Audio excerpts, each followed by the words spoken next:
নমস্কার দর্শক বন্ধুরা, আমার ইউটিউব চ্যানেলে আপনাদের সকলকে স্বাগত জানাই।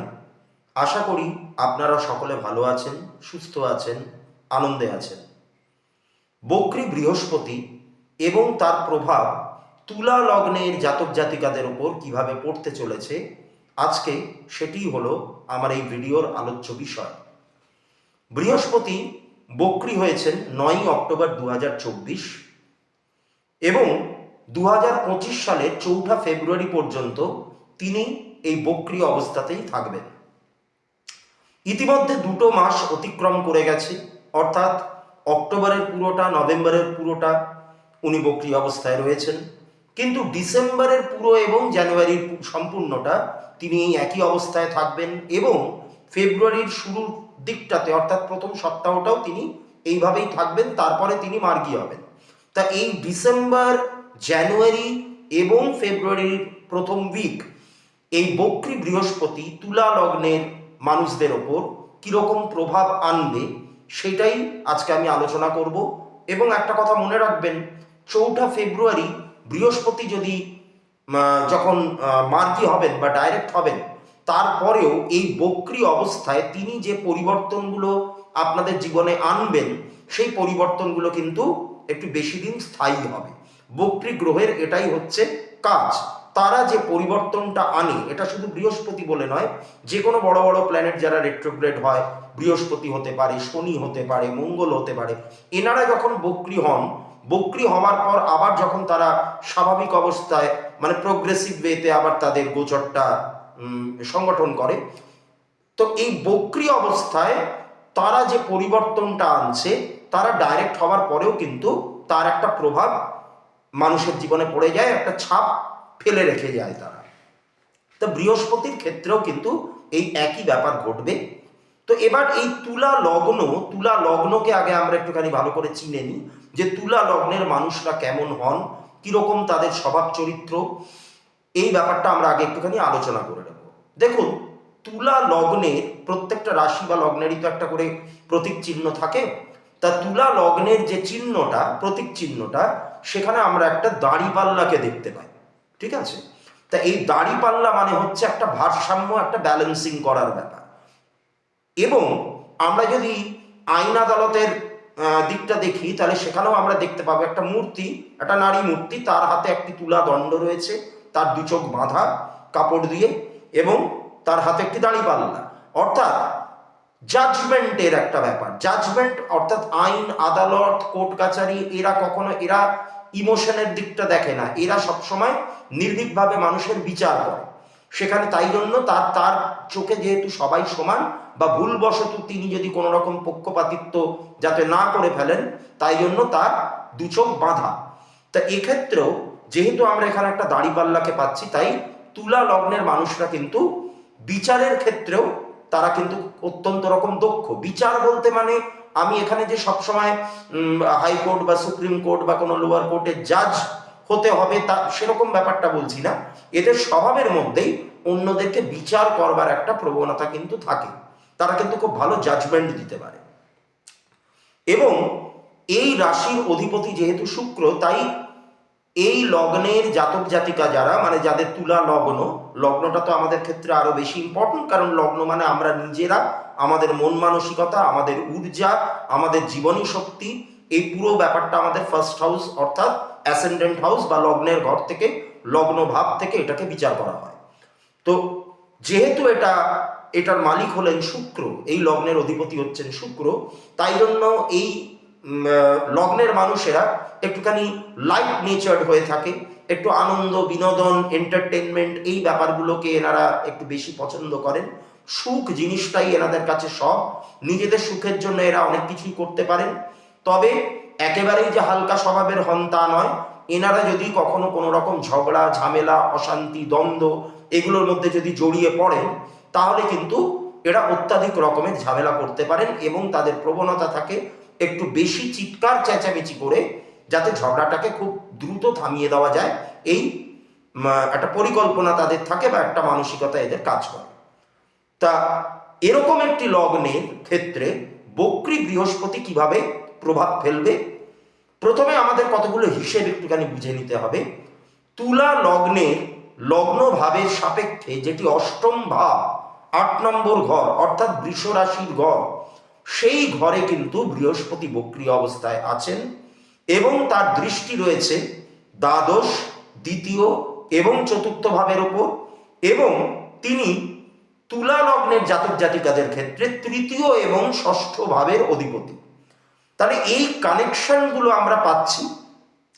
অষ্টম ভাবে যেহেতু বৃহস্পতি বক্রী অবস্থায় আছেন, অষ্টম ভাব নির্দেশ করে যাবতীয় যা চেঞ্জ বা যা ট্রান্সফরমেশন বা পরিবর্তন, বদল, বিরাট রকমের কিছু একটা চেঞ্জ আসা, একটা পরিবর্তন আসা, এইটাকে নির্দেশ করে কিন্তু অষ্টম ভাব। অষ্টম ভাব থেকে আমরা আরো অনেক কিছু পাই, কিন্তু মূলত এই চেঞ্জটাকে এখানে বোঝানো হচ্ছে। তা যেহেতু এই চেঞ্জের ঘরে, পরিবর্তনের ঘরে বৃহস্পতি এখন বক্রী অবস্থাতেই অবস্থান করছেন, তাই তুলা লগ্নের মানুষদের লাইফে বড় সড়ো রকমের কিছু ঘটতে পারে বা নানান রকমের চেঞ্জেস আসতে পারে। কি রকম চেঞ্জেস আমি প্রতিটা ক্ষেত্র ধরে ধরে আলোচনা করছি, আপনারা একটুখানি মেলাবেন। যাদের জন্ম ছকে মানে ট্রানজিট চার্টটাতে জুপিটার রেট্রোগ্রেড অবস্থায় ছিল, অর্থাৎ আপনাদের জন্মের সময় যাদের জুপিটার অলরেডি রেট্রোগ্রেড অবস্থায় ছিল, তারা এখন জিনিসটাকে আরো বেশি করে রিলেট করতে পারবেন। অথবা যাদের ক্ষেত্রে জুপিটারের দশা, অন্তর্দশা, প্রত্যন্তর দশা এগুলো চলছে, এই তিনটের মধ্যে যে কোনো একটা চলছে, তারাও এটাকে রিলেট করতে পারবেন। মূলত দশার থেকেও বেশি ইম্পর্টেন্ট হচ্ছে অন্তর্দশা। অন্তর্দশাটা একটু শর্ট পিরিয়ড ধরে চলে, তাই চেঞ্জেসগুলো আমরা অনেক বেশি ভালো বুঝতে পারি। দশা অনেক বছরের হতে পারে, বিশেষ করে বৃহস্পতির মতো একটা প্ল্যানেট, তার ভোগ্যবর্ষ বা তার মহাদশা যেটা, সেটা কিন্তু 16 বছর ধরে চলে। তাই এই 16 বছরের মধ্যে অনেক কিছু ঘটতে পারে, অত কিছু রিলেট করা সম্ভব না, কিন্তু 1-1.5 বছর কি 2 বছরের মধ্যে যা যা ঘটছে সেগুলোকে কিন্তু আরো অনেক ইজিলি আমরা রিলেট করতে পারি। তাই এখানে অন্তর্দশাটা বেশি জরুরি, বেশি গুরুত্বপূর্ণ। তো যাই হোক, প্রথমে আমি আসি আপনাদের শরীর স্বাস্থ্যের দিকটাতে। দেখুন, ষষ্ঠ ভাবের অধিপতি অষ্টম ভাবে গিয়ে বক্রী হয়েছে। আপনাদের অর্থাৎ তুলা লগ্নের মানুষদের কিন্তু শরীর স্বাস্থ্য নিয়ে যথেষ্ট সচেতন হওয়া প্রয়োজন, কারণ 6 নম্বর ভাব, ষষ্ঠ ভাব, এটা কিন্তু রোগের প্রধান ঘর এবং অষ্টম ভাব নির্দেশ করে রোগের বাড়াবাড়িকে। অর্থাৎ এই টাইমটাতে, এই পিরিয়ডটাতে যদি আপনারা আপনাদের স্বাস্থ্য নিয়ে খুব একটা সচেতন না হন, বা সবকিছু জানা সত্ত্বেও যারা শরীরের ওপর বিভিন্নভাবে একটু অত্যাচার করেন, বাইরের খাওয়া দাওয়া বেশি খাওয়া, ফাস্ট ফুড বেশি খাওয়া, নিয়ম মেনে ওষুধ না খাওয়া, এই ব্যাপারগুলো যারা করেন, তাদের পক্ষে কিন্তু এই টাইমটা, এই পিরিয়ডটা খুব একটা ফেভারেবল পিরিয়ড নয়। এটা আপনাদেরকে সাবধান করে দেওয়ার জন্য বলা। আপনারা দয়া করে একটুখানি চিকিৎসকের পরামর্শ নিন, নিয়মিত ডক্টরস চেক আপ করান, নিয়ম করে ওষুধপত্র খান। যাদের একটুখানি উল্টো পাল্টা নিউট্রিশিয়াস নয় এরকম টাইপের খাবার একটা অভ্যাস আছে বা একটা প্রবণতা আছে, তারা কিন্তু এইগুলো থেকে একটুখানি বিরত থাকুন। কারণ আপনাদের এই পিরিয়ডের মধ্যে যদি রোগের কোনো বাড়াবাড়ি হয়, তাহলে কিন্তু সেটা হসপিটালাইজেশনকেও নির্দেশ করছে। কারণ জুপিটার অষ্টম ভাবে বসে দ্বাদশ ভাবে দৃষ্টি দিচ্ছে। 6, 8, 12 এই যে কানেকশনটা, এটা নির্দেশ করে হচ্ছে রোগের কারণে বাড়াবাড়ি এবং তার জন্য হসপিটালাইজেশন বা বেড রেস্ট, বিছানায় শুয়ে বিশ্রাম নেওয়া, কাজের জায়গাটা হ্যাম্পার্ড হয়ে যাওয়া, এই সমস্ত ব্যাপারগুলো কিন্তু আপনাদের সাথে এই সময় ঘটতে পারে। অর্থনৈতিক দিকের দেখতে গেলে আপনাদের কিন্তু ব্যয়ের হাতটা এখন কমাতে হবে।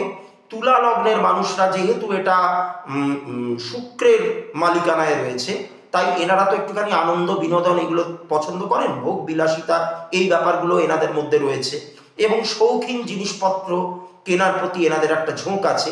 তা এই পিরিয়ডটাতে এইগুলো বেশি করে করতে যাবেন না, তাতে কিন্তু আপনাদের প্রচুর অর্থ ব্যয় হয়ে যাবে, জলের মতো হাত থেকে টাকা বেরিয়ে যাবে, যেটা আপনারা বুঝতেও পারবেন না, পরে কিন্তু আর কোনো হিসেব পাবেন না, কোনো কুলকিনারা পাবেন না। তাই একটুখানি চেষ্টা করুন এই টাইমে ব্যয়টাকে কমাতে। তার কারণ জুপিটার যেই হাউসের সাথে কানেক্টেড হয়েছে এই পিরিয়ডটাতে, সেটা কিন্তু প্রচন্ড রকম ব্যয়কে নির্দেশ করছে। কিভাবে? অষ্টম ভাবে বসে তিনি দ্বাদশ ভাবে দৃষ্টি দিচ্ছেন, দ্বিতীয় ভাবে ওনার দৃষ্টি রয়েছে। সেকেন্ড হাউস মানে হচ্ছে আমাদের অর্থনীতির প্রধান ঘর, অর্থনৈতিক অবস্থার প্রধান ঘর, এবং দ্বাদশ ভাব নির্দেশ করে ব্যয়কে। অর্থের ক্ষেত্রে দ্বাদশ ভাব হচ্ছে একদম প্রাইম নেগেটিভ একটা ঘর। তো তাই জন্য যেহেতু দ্বাদশ ভাবে তার একটা দৃষ্টি আছে, যে সেটা কিন্তু অর্থ ব্যয়কে নির্দেশ করছে। ষষ্ঠ ভাবের অধিপতি হচ্ছেন জুপিটার। ষষ্ঠ ভাব অর্থনৈতিক কি বলবো, অর্থনৈতিক সচ্ছলতা বাড়ানোর জন্য পরিশ্রমকে নির্দেশ করে। অর্থাৎ আমি অর্থ রোজগারের জন্য কতটা পরিশ্রম করছি সেটাকে নির্দেশ করে হচ্ছে আমাদের ষষ্ঠ ভাব।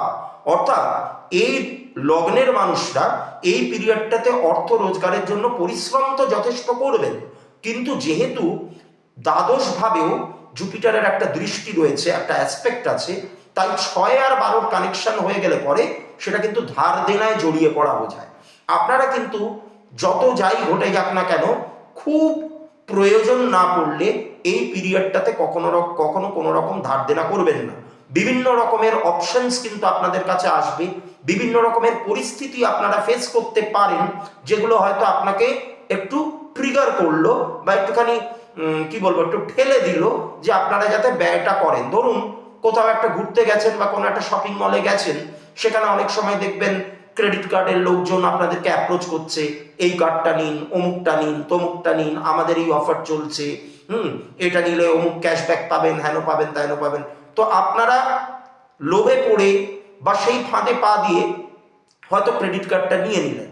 আজকালকার দিনে এটা আরো বেশি করে হচ্ছে, মানুষের চাহিদা অনেক বেড়ে গেছে, জিনিসপত্রের অ্যাভেলেবিলিটি এখন প্রচুর। একটা শপিং মলে গেলে পরে আমাদের চোখের সামনে যা যা জিনিস থাকে, আমাদের মনে হয় কোনটা ছেড়ে কোনটা কিনবো, কিন্তু পকেটের জোর, পকেট আমাদের পারমিট করছে না, আমাদের বাজেট পারমিট করছে না।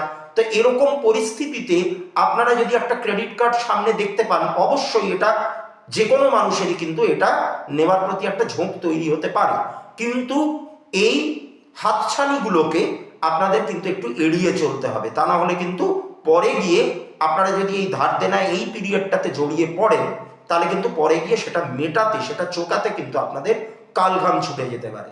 তাই জন্য এই পিরিয়ডটাতে দয়া করে কোনো রকম ধার দেনা করবেন না। দেখুন, একটা প্ল্যানেট যখন বক্রি হচ্ছে, অর্থাৎ জুপিটারের মতো একটা প্ল্যানেট, জুপিটার হচ্ছে গুরু।